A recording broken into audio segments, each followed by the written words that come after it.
Inside Wendy Williams' lockdown nightmare. As she reveals she deserves freedom. Only one person could really dish on a hot topic like the nightmarish downfall of a TV talk show host who loses everything and winds up a ward of the state. But Wendy Williams, who made a big career out of saying the quiet parts out loud, can't explain much about what has happened to her. Because most of the time she's allegedly stuck in a locked ward at a Lux Hudson Yards assisted living facility, with a phone that can only make outgoing calls. Lately, though, she has been getting out when possible. Williams, whose life has gone frighteningly downhill since she got divorced and then walked away from her popular talk show in 2021, looked and sounded good during a lunch with two friends at Michael's in Midtown Friday. She told Page Six she was doing well and in response to compliments about her sleek figure.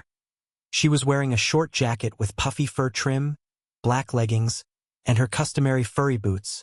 Williams cracked. "I got the liposuction and breast implants when I was 31. I'm 60 now and my body's holding up well." Williams played slightly coy, however, when asked direct questions about the guardianship she's been under since 2022 and referred questions to her advocate, Gina Lisa Monterroso, who told Page Six, "Don't believe everything you read." Williams and Monterroso did not respond to other questions.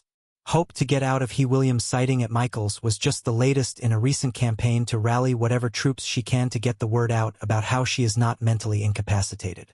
She's waved in desperation outside her fifth-floor window at the facility, done phone interviews with TMZ, The View, and old pals like Rosanna Scotto from Good Day New York and Charlemagne the God, and persuaded the NYPD to bring her to a hospital for a psych evaluation. Sources told TMZ she scored 10 out of 10.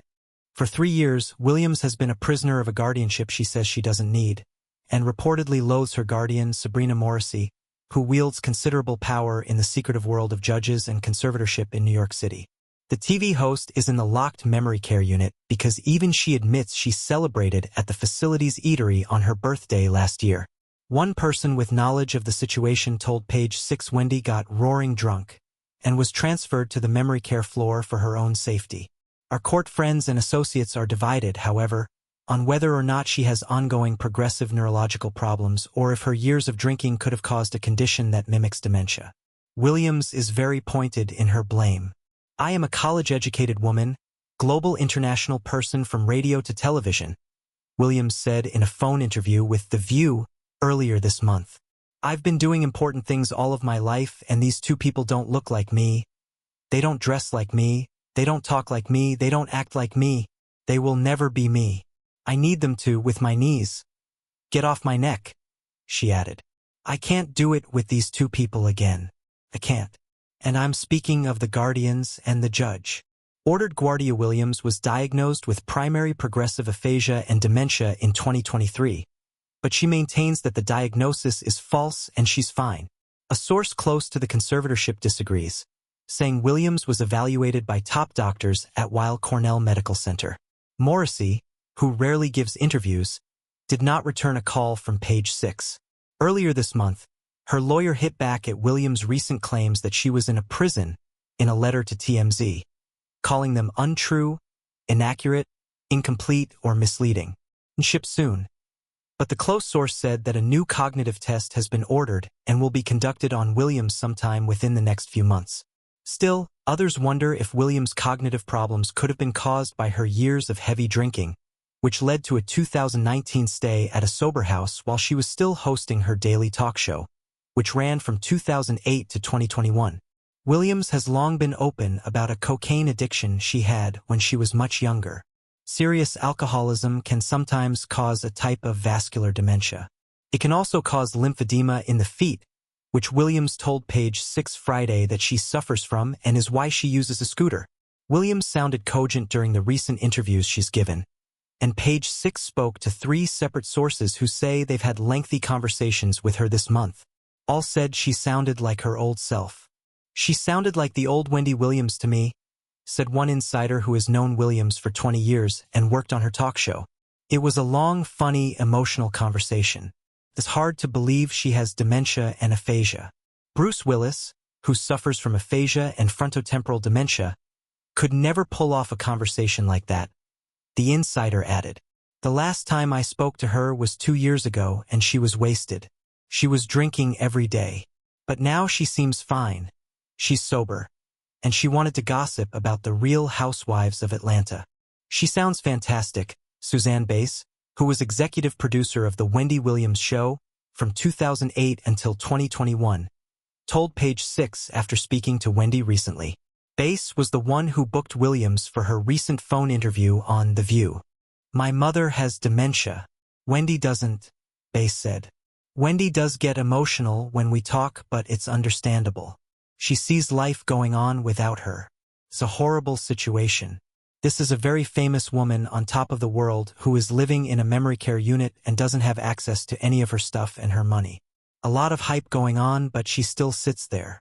Still, sources where former attorney LaShawn Thomas of Miami told Page 6 last week that she didn't feel comfortable classifying Williams as an alcoholic, although she admitted that it was shocking to see how much vodka Williams consumed during the filming of the shocking Lifetime docuseries, Where's Wendy Williams?, which aired a year ago. There was nothing but a big bottle of vodka in the refrigerator. Thomas said about how Williams' life was portrayed in the series, filmed while she was still living in her New York apartment. "Drinking like that will damage or diminish your capacities until you can dry out. The Wendy they were allowing us to see on the documentary was a drunk Wendy. People who are drunk can't speak clearly. They are a mess," Thomas said. "I don't know for sure, but the things they are saying about Wendy would be symptomatic of alcoholism, not frontotemporal aphasia and dementia." They're reluctant to say exactly what is the matter with Williams. Several sources told Page 6 that Williams fell apart after her now ex-husband, Kevin Hunter Sr., 52, cheated on her and had a baby with his mistress. The two divorced in 2020 after 21 years of marriage and one son, Kevin Jr., now 24. But reports are mixed about what happened after Williams, who was said at the time to be suffering from health issues, including Graves' disease, which affects the thyroid, left her show and wound up in the guardianship. Williams recently alleged to TMZ that her son overstepped his boundaries and he was inappropriately using my money without telling me crap about it. This reportedly set off alarms with Wells Fargo and the bank, who called in a financial advisor, which she initially believed would be a good thing and would help her manage her money. But some sources say the financial advisor is the only one who had access to Wendy's accounts, while Kevin Jr. only had access to one American Express card. The financial advisor then got Wendy into the guardianship. She had about $12 million in liquid assets at the time she was put in the conservatorship, Thomas told Page 6. The Guardian also sold her condo at a loss. Where is that money now? Diane Diamond, author of 2023's We're Here to Help When Guardianship Goes Wrong, said the world of guardianships and conservatorship can be very shady and does not think Williams' situation is a healthy one for her. She's been declared incapacitated, which means she is literally dead in the eyes of the law, Diamond told Page 6. She has no rights except for what the Guardian says she can do. But as far as I can see, Wendy's biggest problem is substance abuse, not dementia or aphasia. Are they going to lock up every alcoholic in New York? Williams' longtime friend, who also worked on her show, warned, however, against Wendy's prayers of getting out of the guardianship being answered. "Wendy's very street smart and tricky. I remember her asking me to bring a lot of empty water bottles when I was coming to visit her, so she could fill them with vodka and nobody would know," he claimed.